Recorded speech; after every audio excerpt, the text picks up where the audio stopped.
खून से लथपथ ymir भागते हुए एक बड़े से खोखले पेड़ के अंदर गिर जाती है, जहां नीचे एक सीक्रेट अंडरग्राउंड पानी का तालाब होता है। वहीं उसका एनकाउंटर होता है एक अजीबोगरीब हेलुसिजीनिया क्रिएटर से, जो उसके स्पाइन के साथ मर्ज हो जाता है।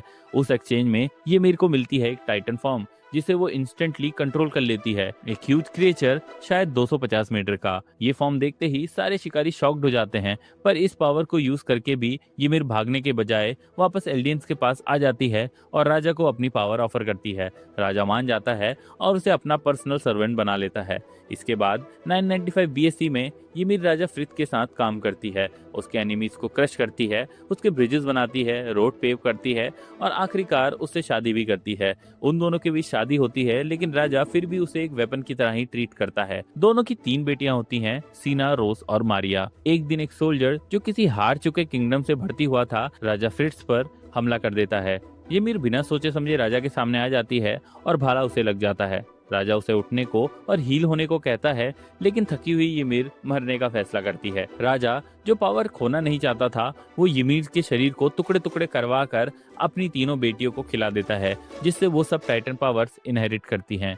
फाउंडिंग टाइटन के अलावा 8 और टाइटन का जन्म यहीं से होता है। ymir अब एक एक्स्ट्रा डायमेंशनल जगह में एग्जिस्ट करती है, जिसे कहते हैं पाथ, जहां वो एक रोशनी की ट्री को देखती है जिसमें 3 ब्रांचेस होती हैं, सिग्निफाइंग 3 नए टाइटन्स। वो अब वहीं टाइटन की बॉडीज बनाती हैं, टाइटन होल्डर्स की कमांड पर, वो भी बिना किसी फ्रीडम के। उसकी डॉटर्स भी अपनी बर्थ होल्ड। आर्मिन एक टाइटन के पेट में चला जाता है और वहां पाथ में जाके जीक को कन्विंस करता है कि वो एरेन के अगेंस्ट जाए।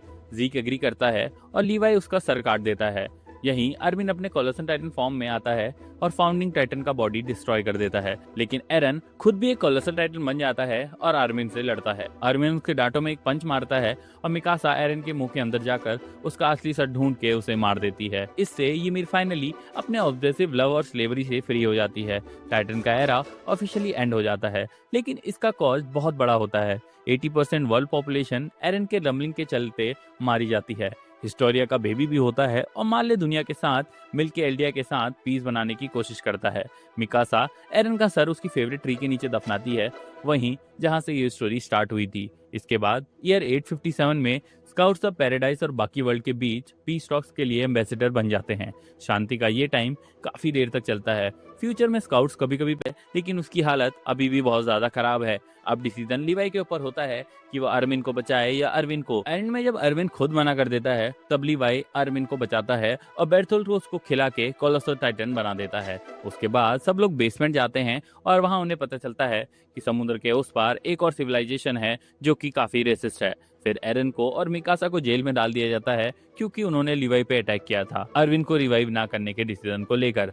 थोड़ी देर बाद उन्हें छोड़ दिया जाता है और हिस्टोरिया उन्हें मेडल देती है। जब एरन उसका हाथ छूता है, तब उसे फ्यूचर का एक विजन दिखाई देता है जो उसके लिए बहुत ही डिस्टर्बिंग होता है। ईयर 851 से 854 तक एंटीमालियन सोल्जर्स पैराडीज आइलैंड पहुंच जाते हैं और वहीं हम देखते हैं कि एरन का बिहेवियर अपने दोस्तों के लिए बिल्कुल बदल गया है, जो कि काफी डार्क और सीरियस है। एंटीमालियंस आइलैंड पर नई टेक्नोलॉजी और नॉलेज लेकर आते हैं और इंफ्रास्ट्रक्चर में इंप्रूवमेंट होता है। इसी दौरान हिस्टोरिया प्रेग्नेंट हो जाती है। फिर वो लोग एज़ुमाबिटोस के साथ अलायंस बनाते हैं जो उन्हें रिसोर्सेज के बदले हेल्प करने की ऑफर करते हैं। एरन और स्काउट्स मार्ले के लिए एक शिप में निकलते हैं जहां उनका इनकाउंटर होता है रेफ्यूजीज से, और एरन अपने फ्यूचर डिसीजन को लेकर और ज्यादा कन्फ्लिक्टेड फील करता है।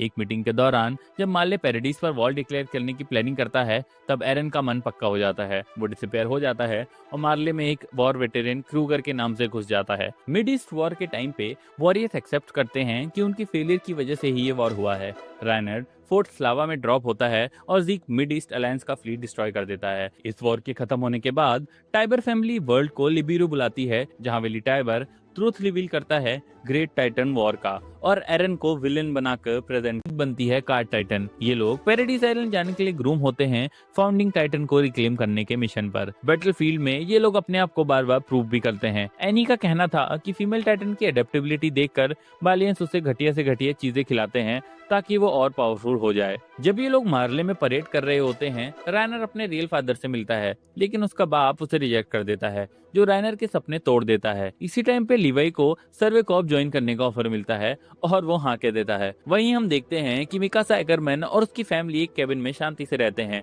एक दिन ह्यूमन ट्रैफिकर्स उन्हें ढूंढ लेते हैं और मिकासा के माँ बाप को मार डालते हैं। ग्रीशा येगर उस दिन उनका रूटीन विजिट करने वाला होता है और बॉडीज मिलने के बाद वो एरन से कहता है कि घर पर रहो, लेकिन एरन चुप नहीं बैठता। वो ट्रैफिकर्स तक पहुंच जाता है, उनसे सिंपैथी प्ले करता है और दोनों को मार डालता है। फिर वो मिकासा को बोलता है फाइट। मिकासा अपना एकरमैन ब्लड एक्टिवेट करती है और तीसरे आदमी को मार डालती है। ग्रीशा एरन को डांटता है, लेकिन एरन कहता है अगर कुछ नहीं करते तो मिकासा मारी जाती। एरन फिर उसे देखता है जो ठंड में कांप रही होती है और उसके गले में एक स्कार्फ लपेट देता है। वो स्कार्फ मिकासा अपनी पूरी जिंदगी ट्रेजर बना के रखती है। उसके बाद मिकासा येगर फैमिली में अडॉप्ट हो जाती है, जहाँ उसकी मुलाकात एरन और अरविंद से होती है। अरविंद के पेरेंट्स एक उनके फादर को ले जाते हैं।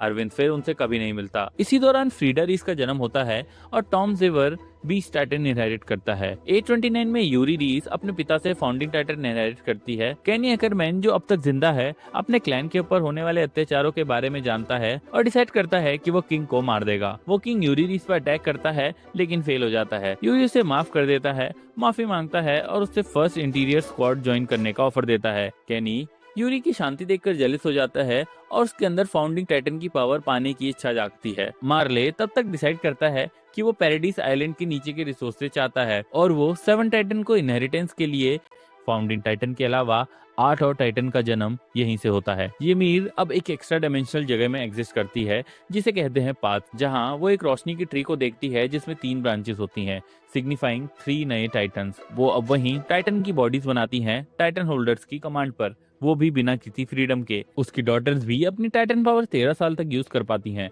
क्योंकि ymir के कर्ज के मुताबिक कोई भी जो उसकी पावर इनहेरिट करेगा वो 13 साल के बाद मारा जाएगा। वही समय जो ymir ने जिंदा रहकर गुजारा था। फ्रिट्ज फैमिली हमेशा फाउंडिंग टाइटन को कंट्रोल करती है और बाकी 8 टाइटन दूसरी नोबल फैमिलीज को दिए जाते हैं जिनके पास ymir का ब्लड होता है। अगले समय में ये फैमिलीज एक दूसरे से ही लड़ने लगती हैं ताकि वो टाइटन छीन पाएं, जिस वजह से एक रॉयल बैटल शुरू हो जाती है।